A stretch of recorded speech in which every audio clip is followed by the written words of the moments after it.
আলহামদুলিল্লাহ ওয়া সালামুন আলা ইবাদিহি আল্লাযিনা ইসতাফা আম্মা বা'দ। সংগ্রামী সমাবেশ, আমাদের আজকে এই গণসমাবেশের দাবি সম্পর্কে আপনারা সকলে অবগত আছেন।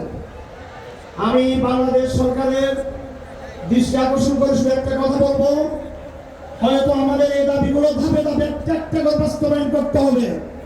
অন্যথায় আমি আজকে সমাবেশের আয়োজকদের কাছে এবং আমাদের সম্মানিত আমির মুহতামিমের কাছে অনুরোধ করব, যদি আমাদের দাবিগুলো মানা না হয়, নারী কমিশনের এই রিপোর্ট বাতিল না করা হয়, আলেম ওলামাদের মিথ্যা মামলাদের প্রত্যাহার না করা হয়, আশিক রাসূলদেরকে কারাগার থেকে মুক্ত না করা হয় এবং বাংলাদেশবাদের বিরুদ্ধে এই দেশে আলেমদেরকে নিয়ে শিশু ফাঁসির বিরুদ্ধে না করা হয়, আমরা মাস পর ইনকিলাবের ডাক দিয়ে আবার সভ্যতার আসবো। আমরা আবার আসসালামু আলাইকুম ওয়া রাহমাতুল্লাহ।